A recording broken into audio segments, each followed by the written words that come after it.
Stefani. I'm owner here at Salon Noah. Hi guys, I'm Nicole J, manager here at Salon Noah. And we are here for another series. Yeah. The Queen Crush series. Queen Crush series. Yes. With our Queen Crush. Yes, we are here with Jonna. Hey. AKA the Naturally The. Glam. She's the. You know, when you're really important, you're the. The. Oh, yeah. Okay. You're very important. Yes, Queen. And we're crushing on you. So we have a few questions. You know, we have the audience, maybe a few hot topics. Let's see what happens today. We want to find out more about Naturally Glam. I'm scared. How did you come up with your brand name, Naturally Glam? Like, how did you come up with that? That's so bomb. And I've seen other like natural glams and Naturally Glam leaves, whatever. Oh, yes. Glam naturally. If I see you, I'm gonna send you a cease and desist. Just know. You won't do it no more. You won't do it. I've had to. Oh, We'll do it again. Yeah. But I came up with the name. Actually, I didn't have a name for the brand. I just was actually planning an event. It was a fashion show.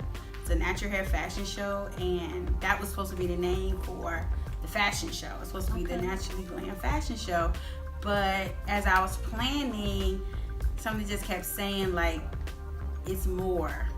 I just kept getting that message is that it's more like not wasted on the event, but like it's supposed to be something else, not just this event. Because you know, once you have it, you kind of like that was it. Right. Then what am I going to do? I What's can't next? use the name. And it's just something just kept saying, no, that's not for the event. It's something more. And then I decided, I can't remember how it came about, but I think I had either watched a video or read a blog post and was like, wow, okay, I need to create like a whole business. And you know, if I'm going to get into doing events and stuff, I need to create a business to go along with it. And then I was like, oh, that is what I need to use the name for my brand. So that's how I got it. Nice. Yeah. Nice. So, many people, they quit their jobs to become a blogger. Without giving specifics, because it's really none of my business. But we know. We really I am nosy though. We know. We want to know. But for the people in the back Okay. that want to know, All right. do you make a lot of money doing vlogging? You can make a lot of money blogging, but it takes time, and I think that's the part that people don't get. Right. Is that it takes time. Like it takes a couple years. Usually, if your only income is the blog itself, you know, your blog, your YouTube channel, your social media, you're making money off of like ad revenue or brand partnerships. If that's where you're getting the income from, it takes time because you have to build an audience that basically you can sell. So if you just jump up and say, I want to start a blog and I want to quit my job, like it's not going to happen because you don't have an audience yet. The other thing is that a lot of your favorite bloggers that work full time, they still live at home with their mama. Or they have a spouse that works full time, and so they can afford to not work and have they don't need that second income per se, like a job income. So don't get what's the word? Don't get caught up in the hype of thinking, oh, I'm just gonna be a blogger, I'm just gonna, you know, be able to quit my job. You may not be able to. It may depend on how much you work, you know, how much you make at your job. If you make $20,000 a year at your job because you work at Target, then it doesn't take a lot to match your income. You actually might be able to make what you make at your, you know, full-time job blogging. But if you make $40,000, $50,000 a year, you make $80,000, $90,000 a year at your job, depending on what you do for a living, you may not make enough money blogging to replace your income. So you may not be able to do that. So it kind of just depends when people just say, oh yeah, you can blog and you know, you can replace your full-time income. It just depends. It's all relative. You know, is this person like 18? Yeah, maybe they don't have to, you know, because they don't have to pay a mortgage. They don't have kids. They don't have a spouse that they're responsible for or stuff like that. So you can, though. I mean, there are bloggers out there, YouTubers out there that are making thousands of dollars, you know. It's interesting that you brought that up because I honestly didn't think that. I mean, I get it does make sense now that you say it, but I thought seriously, that people become bloggers and then they just start raking in the dough. Like, Yep, I really agree. thought that at one point, and so They try to make it look like that, but that's not really. so it makes sense to It's see that not they're really different. This is kind of like being in our position and having those multiple streams of income. So you have the people, you know, your ad revenue. You have people who are buying whatever it is that you're talking about in your blog, and those things, you know, of course, with other things, those things accumulate for the total amount of. It makes sense. And it takes time, like it's just You like got you little guys light as bulbs. stylists. Yeah. It takes time to build up the clientele. Like you don't come out of hair school and you're gonna have all your clients. Yeah. Like it's No, gonna take no, you time don't. No, you to don't. build a clientele, to build a following when people are like trying to book you. Yeah. It's the same with blogging. Like you don't just wake up and say, I'm gonna start a blog and just start one. Unless you already have some celebrity. Like a good example is Will Smith. Yeah. So Will Smith just started a YouTube channel maybe like a month or so ago. Yeah. And of course, he's probably gonna have 1 million subscribers because he's already famous. Right. So just transitioning him to YouTube is nothing, but for your everyday person, it's not gonna work like that. It's gonna take a lot of time and work, and probably nobody's gonna be reading it but your mama. And your favorite cousin. Your favorite For like best 1 or friend? 2 years, Yeah. that might be it, and you just gotta be willing to keep it up. Okay, my question is, what motivates you, and also who inspires you? What motivates me? I think helping people. I think people feeling like they were helped or that they have somebody that they can go to and they can talk to. I think that motivates me to keep going when I meet people that watch my videos or read my blog. Some people, they've been watching for a long time. Like I was talking to somebody on Saturday and they have been watching me before it was Naturally Glam. When you was Yeah, that. I ain't saying. We don't acknowledge that, but it was then, back long ago. Okay. So they like yeah, was back in the they day. were back in the day, and she was saying how she was excited to meet me in person, and that I was the same person that's in the videos, and I have not changed since then. Wow. So I think that motivates me, and women feeling like when I first started, it was mostly about natural hair, and just seeing so many women who just didn't know what to do with their hair, didn't know what to do with their kids' hair. They didn't feel like they were beautiful. They felt like they had to conform and all of that, and to see. They see you doing your hair, and it's like, oh, okay, I can do this. I can go to work. Okay, you work at a job, in corporate or whatever. Oh, I can do that too. So that's motivational. And then I'm just a grinder. I just have that in me. So I motivate myself. Like I'm trying to beat myself. I'm trying to compete with myself. So that is kind of a motivation too. Now, what inspires me? Who did you say? Who or what? Or does it matter? I said who inspires you. We'd like to know who inspires Other than Salon Noah, because we know. I know you guys. you. do. Of course we do. You guys inspire me. No, for real. Like they inspire me because, especially in the natural hair space, I take my responsibility very seriously. And I think some people on YouTube and blogs, they don't. They just put whatever out there, and not realizing that you do have influence over people. Yes. So what you put out is like important. You just can't be telling them anything.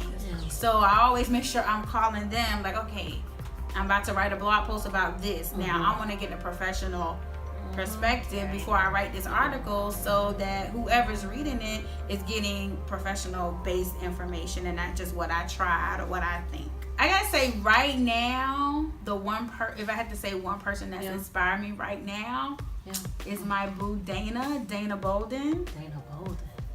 That's my girl, and I'm so proud of her because I remember when I first met her, and she was excited to meet me. So this was years ago, and she was excited to meet me, and I was excited to meet her because I had been following her on Instagram. At the time, it was her and another girl. They had an Instagram page called Chic Naturalistas. Oh, And so we got to meet, and she was excited to meet me. I'm excited to meet her, and just to see her blossom. And she's so humble, and she's just so humble, and she's hungry, and she's confident, but she's so humble. Like everything she gets, she's so appreciative. I was so excited. I just feel like I won something. When we went to New Orleans over the summer, and it was right after Essence Fest, and so she was on a billboard. Wow. My husband was like, wait a minute, because I almost like skirt in the middle of the street. I was like, that's Dana. So I'm like, messaging her like, I just saw you on the billboard, girl. Yes. She was like, where are you? Like, New Orleans. So like, she's a person that I root for her. I'm so happy for her, but she works so hard. She deserves everything she gets, and so I'm just like, yeah, she inspires me. What is the most important aspect of your blog?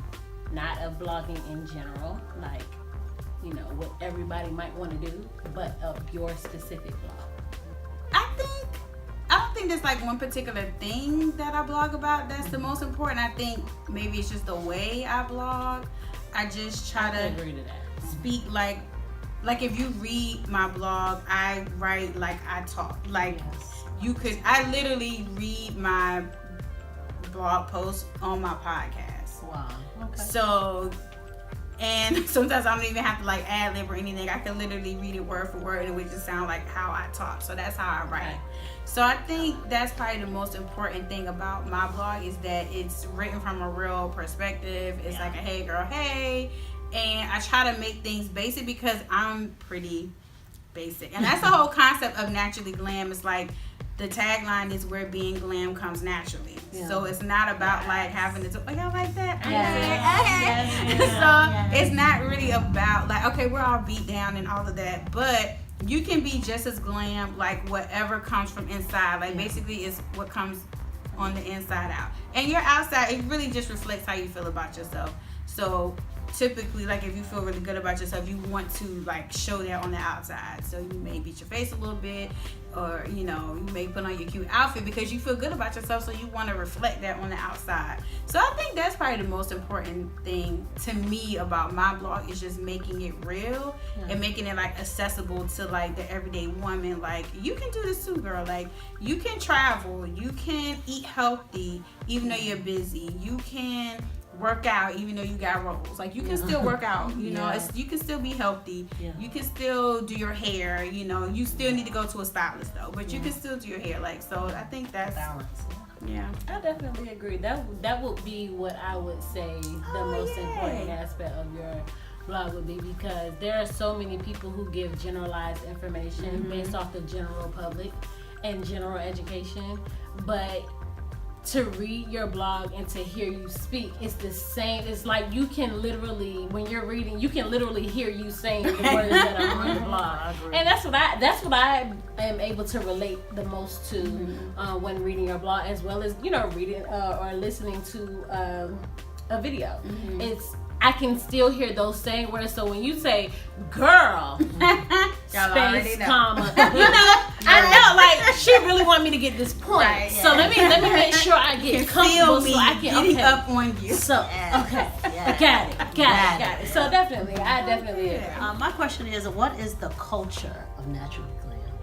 Give me some culture. Give me some, you know. What are we feeling at Naturally Glam? I think I try to create the culture of like inclusiveness and just, inclusive, yes, but for us. Yes. You know what I'm saying? I Like, love that.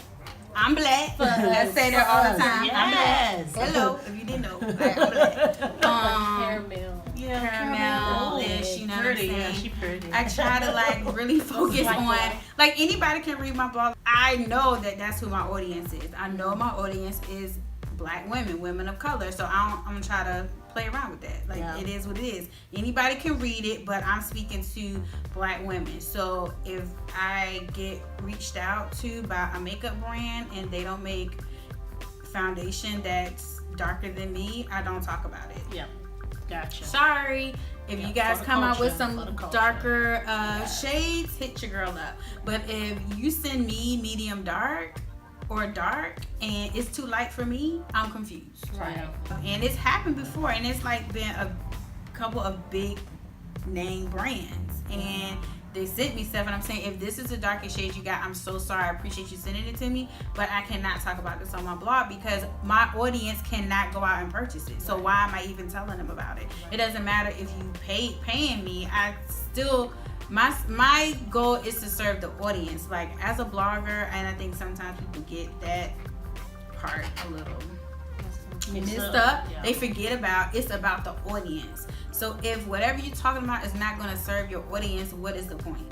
Yeah. Tell them keep their coin and move on. Because as soon as your audience feels like you're selling them out for the coin, they're like, I don't get, I don't do, because then they start saying, all she do is sponsor posts. All she does, she's just only talking about it because she got paid. And I don't want to have that reputation like Naturally Glam. The other part of the culture is, my thing is always, we keep it real at Naturally Glam. Yeah. So even when I'm doing a sponsor post, that is in the disclosure. Yes, I got paid to do this post, but y'all know we keep it real at Naturally Glam. So I'm trying to be super genuine and honest. If I don't like something, if it doesn't cater to my audience, I'm not going to talk about it. Thank you, but no thank you, and I move on. I've even had a company that didn't want me to put that in the disclaimer, and I told them, I'm sorry, that is how my disclaimer is written. Right. Yeah, no. You don't have I think to that's work with good. me, and No, I that's think fine, that's but- good, because when you're out here and you're trying to find a blogger that you can relate to, like that's so important. You can trust. Yes. So, and if I am an African American woman, and you say this makeup is good, and then when I go to the store and get it, it's like, wait a minute, they ain't even got shit. And that can be discouraging. Yeah, it can be. So why would I go and wear makeup and then promote it on my website, paid or not? And I know when you go to the store, you're not gonna find. If I shoot, you didn't even send me my shade. You don't even have my shade. Yeah, no. So like, That's perfect. So I think that's the culture at Naturally Glam. We keep it real. Okay. Yeah. Okay, and my last question would be, what's next for Naturally Glam? Girl, I don't even know. I ask myself that question all the time. Wow. What's next? We keep it real at Naturally Glam. That's it. No, I think what's next for Naturally Glam is that she needs to like have a seat and take care of herself. Okay. So that's what's happening more so in 2018 is I'm taking some time off from the blog because I've gone for 5-6 years now, and in the meantime I know that I don't take as good a care of myself as I should. And then when you can't take care of yourself, you can't take care of others. Another thing that people keep asking me for is they want me to start doing events again. Yes, for the events. Yeah. Oh, sorry. I got a little side. I'm sorry. I got a little side. That might not really actually happen, I'm but sorry. people are asking, so I'm on the table. Okay. And then the other thing is people want like coaching or like mentoring, Yes. like mastermind.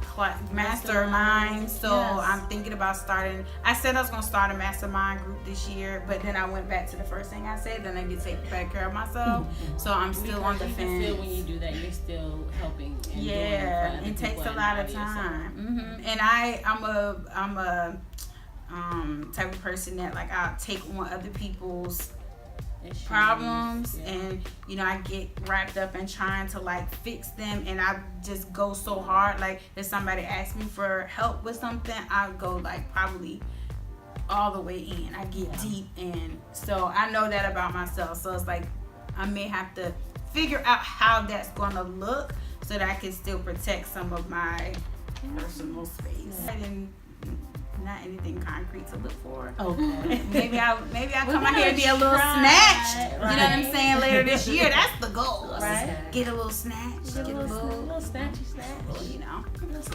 Self-care. I think those are Self-care. definitely good things to look forward to, because at the end of the day, we have to take care of ourselves before we can take care of other people. Yeah. We have to make sure that we get proper rest prior to even doing a YouTube video. You know, you have to make sure that you're taking care of yourself to even be able to provide or service anyone else. So I think that that's definitely something that you should stick to. I should pinky promise you. Bring it in. Pinky promise. Pinky promise. You gotta take care of you. Take care of you. Take more time for you.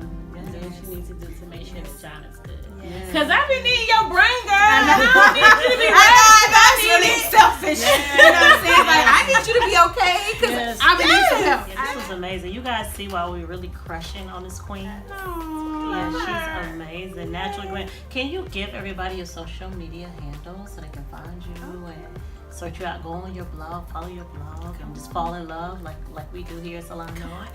So the blog is naturally-glam.com. You can find me on Instagram. It's just Naturally Glam on Instagram. And it's just Naturally Glam on Facebook. You'll see my face. Yes. And that's when you know you're at the right place. Right. On Twitter and on YouTube is Naturally Glam TV. Okay. Oh, and I think it's Naturally Glam TV on the Snap. Okay. Over there on the Snap. And over there on the Pinterest. Oh, okay. Mm-hmm. Yep, that's me everywhere. All of the network. Mm-hmm. All of them. All of them. All of them. Yes. Yes. We want to say thank you guys so much for tuning in today on Salon Noah TV. Yes. Thank you guys for joining us for the Queen Crush series with our beautiful Jonna. Yes, Naturally Glam. I am Nicole J of Salon Noah. And I'm Fonnie of Salon Noah. And we will see you guys next time. Thank you. Bye. I'm sorry. I'm sorry. Hello, everyone. Welcome to Salon Noah TV. I am Fonnie, owner here at Salon Noah. And I am Nicole J. You don't know who you are? It's okay. It's That's who I am. it's gonna pop up on the screen anyway. Should we start over? Yeah, that'll be good.